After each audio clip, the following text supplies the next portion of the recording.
What's the difference between setting a boundary and embodying a standard?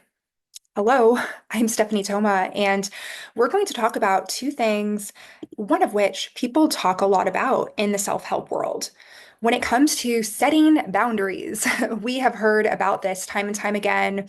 You just gotta identify what you like, what you don't like. If you don't like it, set a boundary. Just tell someone, hey, I don't like it.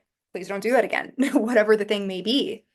However, it does kind of fall flat in certain circumstances. So let's say that you set a boundary. Let's go into an example of someone continually pushes your buttons and brings up a topic that you don't want to talk about. So you set the boundary, and then you set the boundary again. And then you set the boundary again. This is no longer boundary setting.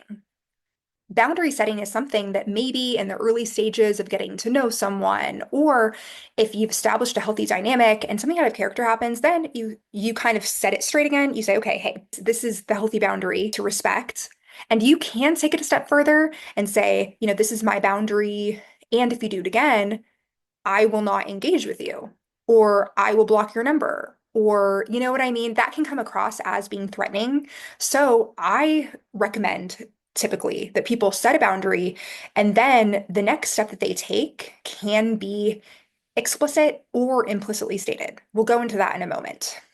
This is where our boundaries become embodied standards. Okay, here's an example. It's a more fun dating example. If someone is texting you at 2 in the morning, what are their intentions there?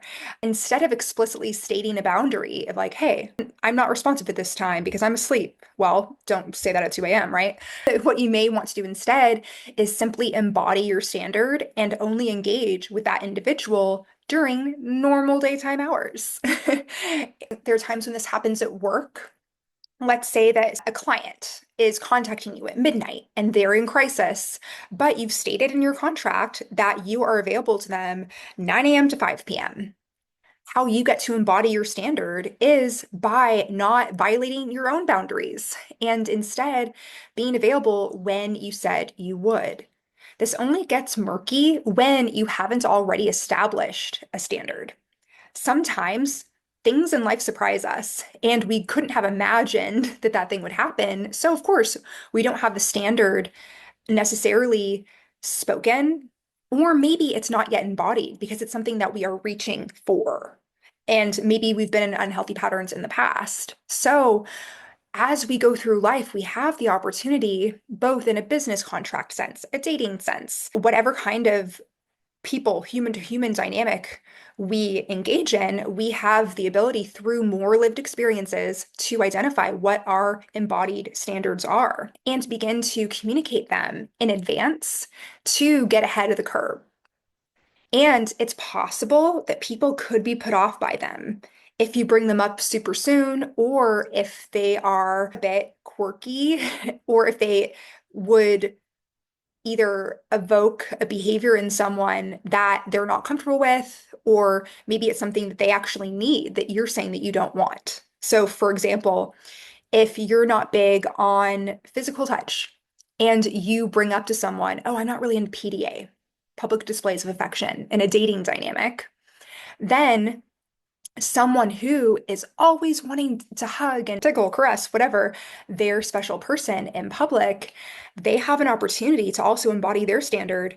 And we went over this in another video, that could actually cause a rupture in the relationship that may or may not be able to be repaired. So definitely go ahead, I'll link it in the comments and watch that video in case you were in one of those scenarios. Or in life, we do tend to be in scenarios where these communication standards do help us. Now, we did allude to embodying standards, but I want to really emphasize that sometimes when we have a standard, there needs to be a boundary communicated to uphold the standard.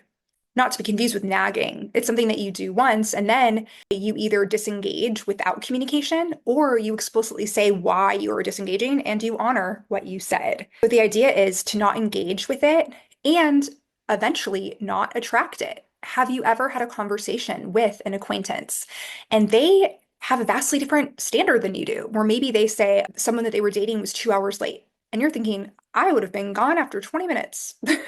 So, people have different standards that they embody, and it shows sometimes in ways that you wouldn't expect in casual conversation. So, I encourage you to be mindful of what those embodied standards of yours are, and also be aware that as life goes on, you will be tested and you will have the opportunity to uncover and communicate even more embodied standards as time goes on and as your relationships deepen and progress. All right, wishing you a beautifully connected day. Until next time.